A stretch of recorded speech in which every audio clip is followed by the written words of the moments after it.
Hello, today we are going to talk about a flower, the different parts of a flower. Here I have some flowers. These flowers are modified shoot. A flower is a modified shoot. Uh, Now the different parts of a flower are found on regions which are known as the holes of a flower. The holes of a flower are in concentric rings.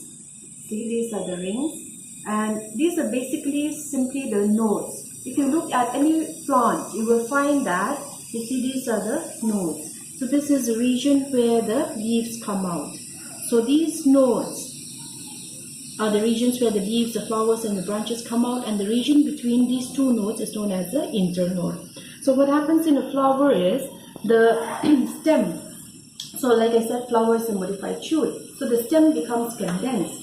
So that's why when it becomes condensed, all these nodes come very close to each other and they form these concentric rings, which are now known as the holes of a flower. So if we look at the holes of a flower, okay, before we discuss the holes of the flower, you see this is the thalamus. Here in this particular flower, the thalamus is not swollen, but in many flowers it becomes swollen, and it is also known as the receptacle. And the flower has a long stalk, which my flower does not have here. It has a stalk which is known as a pedicel. If a flower does not have a stalk, it is known as sessile. If it has a pedicel, it is known as a pedicellate. Now if you look at this flower, on the outermost hole, you find these leaf-like structures, these small leaf-like structures. These are known as the epicalyx. So here, this is the epicalyx. Here I've already put some. And next to the epicalyx, so you see the hole becomes quite distinct. The outermost hole of the flower becomes quite distinct. And next we have this, which is known as the calyx. So if I remove the calyx, you will find that it is green, it is leaf-like in structure, and in this flower, so here you see this is the calyx, and this calyx here is made up of sepals. So this is a sepal, and this collection of sepals is known as calyx. So this calyx protects the flower during the bud stage. And on the next hole we have this bright colorful parts. These are the petals. So if I remove one, this is a petal. So you see, this is one petal, 2, 3, 4, 5. So these petals together, they make they are known as a corolla. So you see here, the petals are brightly colored and they have a slight fragrance. It's bright red in color. Now that is generally to attract the insects, which are the pollinators for this particular flower, to transfer the pollen grains, to bring about pollination. So this is a corolla. And next inner hole, so in this particular flower, you see the corolla is quite big. Also, it is also brightly colored. And then in the next hole, we have the male reproductive part. The male reproductive part here consists of the androecium. And in this flower, the androecium is very distinct. When you open up the petals are fused here. See here, these are the androecium. Let me remove it.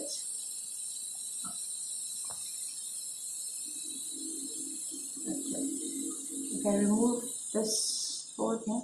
So in this flower, the androecium is a little adnate to the corolla.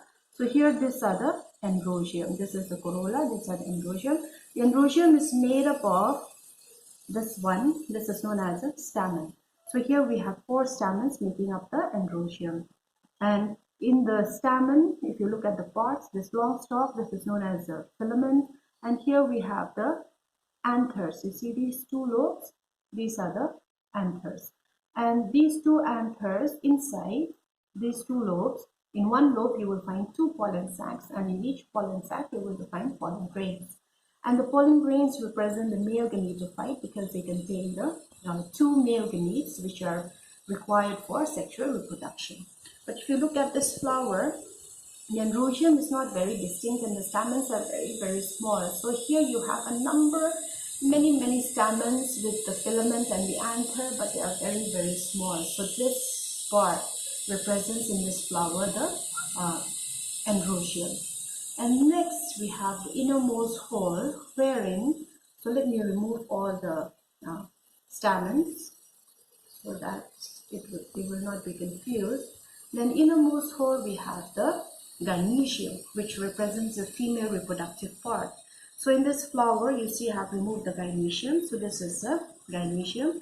Gynecium is made up of carpels and a carpel. So here, but in this particular flower, we have only one carpel. A carpel consists of the stigma, style, and the ovary. And in this flower, since it has only one carpel, this is known as monocarpal array. But if you look at this flower, you see here, you find a number of stigmas. So many stigmas are there. But if you look at the style, you will find only one style. And if you look at the ovary, see the ovary. If you look at the ovary, you will find only one ovary here. So if I have to expose the ovary, I have to open it up a bit. Anyway, so here there are many carpels making up the gynecium, so that's why we have many stigmas, but we have only one style because it has been fused from the region of the style, and we have only one ovary because all the ovaries are also fused into one. So this is the gynecium made up of a number of carpels, which represents the female reproductive structure. Now why the female? Because inside the ovary, so this is the ovary. So this ovary forms a fruit, and inside the ovary you will find a number of ovules, and they form the seed. So what happens is the anther, which produces the pollen grains, so the anther produces the pollen grains, and the pollen grains from these anther will get transferred to the stigma. This is known as pollination. So after pollination, what happens is this ovary will form the fruit. So say this was the ovary of the lemon, and later this ovary will go bigger and bigger and it will go into this. So ovary forms a fruit. And say if this was a tomato, so it will form this fruit. And inside the ovary, if you look, if you just open, you can just squeeze it out and you will find a number of small structures which are known as ovules. If you see, focus on this. Okay, let me keep the ovules here.